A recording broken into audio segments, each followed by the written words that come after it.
Posible ngayong araw isang pang kasong plunder at graft laban kay Janet Lim Napoles, Senador Jingo Estrada, Juan Ponce Enrile at Bong Revilla at yung pang kaugnay sa pork barrel scam. Ito yung matapos ibasura ng Ombudsman ng kanilang motion for reconsideration. Hindi rin binigyan ng immunity si Napoles, kaya naman hindi na rin daw sila maghahain ng karagdagang ebidensya at testimonya sa DOJ. May live report sa Aquino.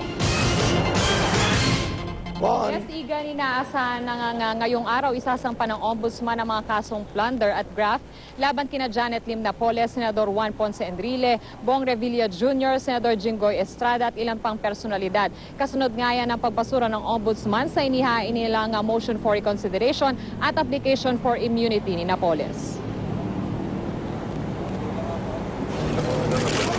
Nabigong itinuturong utak ng pork barrel scam na si Janet Lim Napoles na makakuha ng immunity o proteksyon laban sa asunto mula sa Office of the Ombudsman. Hindi raw kasi pasok si Napoles sa mga kwalifikasyon ng immunity lalo't lumalabas na isa siya sa mga pinaka-guilty. Matatandaan naghain ng application for immunity si Napoles kasabay ng pagsusumite niya ng mga affidavit na naglalaman ng mga nakatransaksyon niya umano sa PDAF. Kabilang dyan ang 20 senador, 100 kongresista at 10 opisyal na mga ahensya ng gobyerno. Sinabi noon ni Napoles na may hawak siyang mga dokumentong magpapatunay ng transaksyon niya sa mga ito.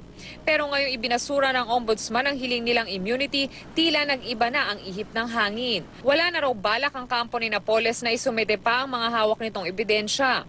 Yan ang sabi ng abogado ni Napoles na si Attorney Bruce Rivera sa panayam sa kanya ng GMA News Online. Anya, hindi na raw nila ipagpipilitan sa gobyerno ang mga hawak nilang ebidensya.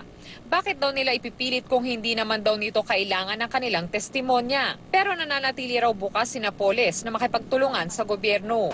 Kasabay ng pagbasura sa hiling na immunity ni Napoles ang pagbasura rin sa kanyang motion for reconsideration para sa reklamong plunder at graft kaugnay ng pork barrel scam. Bagay na inasahan na rin daw ng kampo ni Napoles.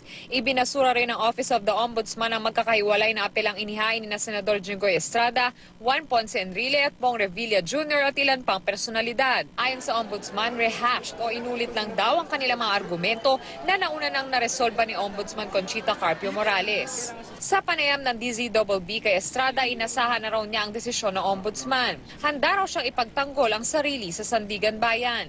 Kusa raw siyang susuko kapag sinampahan na siya ng kaso. Ang kampo naman ni Enrile tumanggi munang mabigay na reaksyon. Gayunman, una na niyang sinabi na handa siyang dumepensa sa korte. Igan, sakaling maisampa na nga ang mga kaso sa Sandigan Bayan ngayong araw laban doon sa mga akusado, ay isusunod na yung raffle sa kaso. At kasunod niya na inaasahang magsasampa na nga, o maglalabas na nga ng warrant of arrest ang hukom na hawak sa kaso.